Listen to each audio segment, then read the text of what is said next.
तो यहाँ पे आपने टास्क बार का देखेंगे। टास्क बार के बाद अब आते हैं अपने मेन टॉपिक पे आ जाते हैं। इनके नाम अपने को पता चल गए हैं।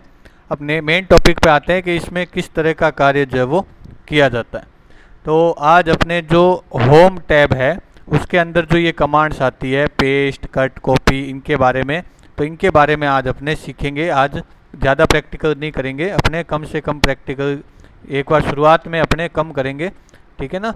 तो ये यहाँ पे आप देखोगे तो यहाँ पे आपको ये पूरा जो दिखाई दे रहा है रिबन, अपने अभी नाम पढ़ा था, इसको क्या कहते हैं, रिबन, ठीक है। रिबन के अंदर आपको ये फॉन्ट दिखाई दे रहा है, ये फॉन्ट का ये जो घेरा दिखाई दे रहा है, इन कमांड्स के बारे में अपने अभी देखेंगे।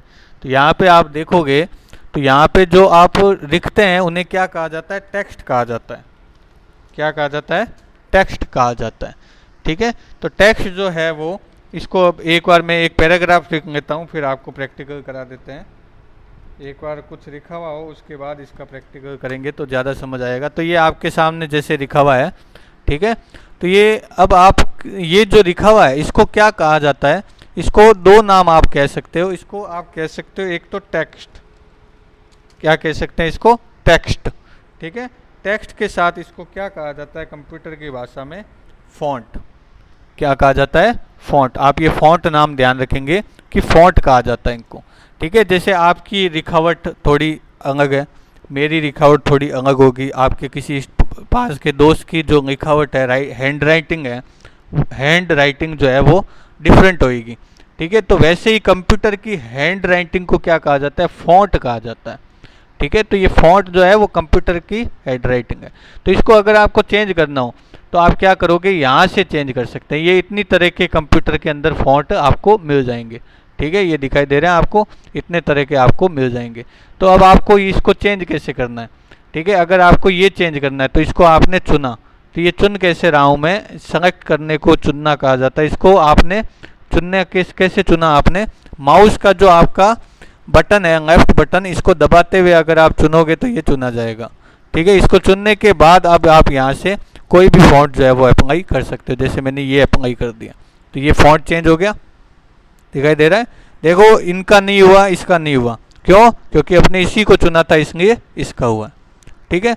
इसका आपने फिर से चुना आपने इसको, ठीक है। इसका ये यहाँ से फॉन्ट चेंज कर सकते हो। यहाँ से आप क्या कर सकते हो, साइज चेंज कर सकते हो। अभी साइज ही क्या रहा है, 12, 14, 16, 18, 20, ये देखो बड़ा बड़ा होता जा रहा है, ठीक है। जितना आपको साइज बड़ा चाहिए उतना हो रहा है, ठीक है। इसको वापस छोटा कर देते हैं। तो यहाँ से क्या होता है, बेसिकली आपको पता चल गया, यहाँ से साइज जो है वो चेंज होता है, ठीक है।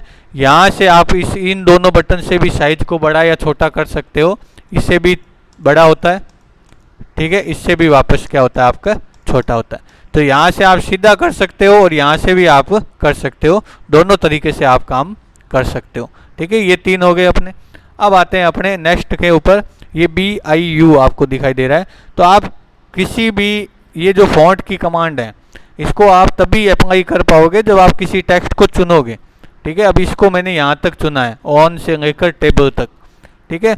यहाँ से मैं B करता हूँ तो ये क्या हो गया, बोल्ड हो गया, ठीक है। I करता हूँ तो ये क्या हो गया, इटालिक हो गया, थोड़ा सा तिरछा हो गया। अंडरलाइन करता हूँ तो इसके नीचे क्या आ गई, अंडरलाइन। अंडरलाइन के अंदर जाओगे ऑप्शन तो डबल अंडरलाइन करनी है आपको, मोटी थिक अंडरलाइन करनी है आपको, डॉट डैश वाली करनी है। अंडरलाइन का कलर भी आप यहाँ से बता सकते हो, रेड कलर की लाइन करनी है, ठीक है। तो यहाँ पे जितना चुना हुआ था आपने वो क्या हो गया, बोल्ड भी हो गया, इटालिक भी हो गया और अंडरलाइन भी, ठीक है। तो इसका नाम लिख सकते हैं आप, बोल्ड, इटालिक और अंडरलाइन। आपको जहाँ कहीं पे भी दोबारा समझना हो आप वीडियो को पॉज करके उसका नाम लिख सकते हैं, ठीक है। तो यहाँ पे आपको मैंने बता दिया कि आपको इतना का चुना था। अब इसको हटाना हो तो हटा भी सकते हैं आप, ठीक है। इसको मैंने चुना, इसको आपको अंडरलाइन पसंद नहीं आई तो वापस अंडरलाइन पे क्लिक करोगे तो ये हट जाएगा। इसको आई पे, इटालिक पे करोगे तो वापस इटालिक हट जाएगा। बोर्ड पे करोगे तो बोर्ड ये हट जाएगा, ठीक है। समझ आ गई। नेक्स्ट अपने आते हैं, ये है स्ट्राइक थ्रू। इसको क्या कहते हैं, स्ट्राइक थ्रू। ये बीच में से अक्षर को काटने के काम आता है, ठीक है। ये दोनों अपने एक बार छोड़ते हैं, आगे चलते हैं, इसको बाद में थोड़ी देर करेंगे। टेक्स्ट इफेक्ट, यहाँ से टेक्स्ट इफेक्ट के अंदर जब आओगे जो आपने चुने हुए हैं वो लेटर जो है वो आपके और अच्छी तरीके से आ जाएंगे। जैसे इसका नाम क्या है, टेक्स्ट इफेक्ट, मैंने कहा था आपने जो लिखा हुआ है उसको क्या कहा जाता है, टेक्स्ट कहा जाता है। तो ये टेक्स्ट इफेक्ट इस तरीके से दिया जाता है। ठीक है, नेक्स्ट आपके ये दोनों जो है वो कलर से संबंधित है, रंग से संबंधित है, आपने इसको चुना। ठीक है, ये जो है आपका हाइलाइटर है। हाइलाइटर जैसे मैंने ये रंग किया या ये रंग किया या ये रंग किया या हरा किया। ठीक है, तो हाइलाइटर से क्या हुआ, आपके पीछे का जो रंग है वो चेंज हो गया। और यही अगर आप इसको चुनकर इसको इसके पास वाला जो फॉन्ट कलर ऑप्शन है उसके करोगे तो उससे क्या है, उसका खुद का रंग चेंज हो जाएगा। जैसे मैं इसको भी ग्रीन कर देता हूँ।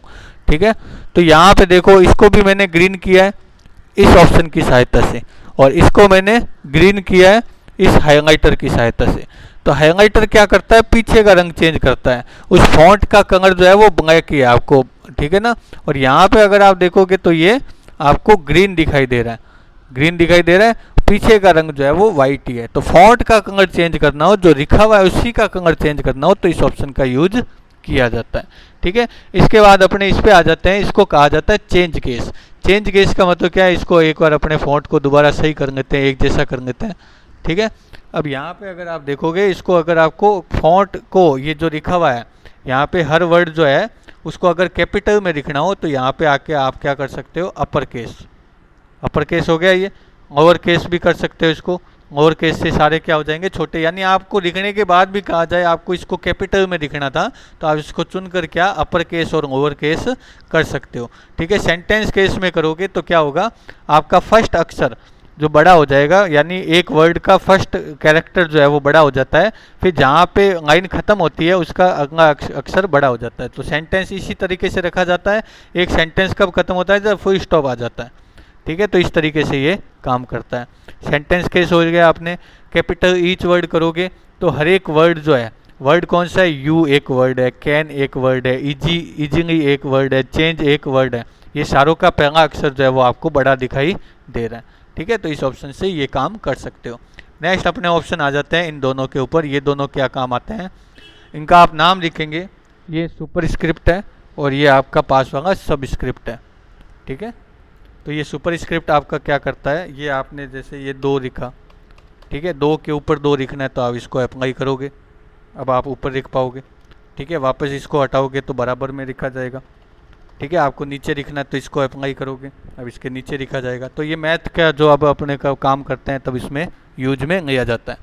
अपने प्रैक्टिकल एक दिन में ज़्यादा नहीं करेंगे, आज आपको इतना किया है। ये वीडियो आप देखने के बाद नीचे अटेंडेंस लगाना कि आपने किस किस ने ये वीडियो देखा है और उसको समझा है। और कोई भी आपका सजेशन हो तो इस वीडियो के नीचे आप कमेंट में बता सकते हो। धन्यवाद।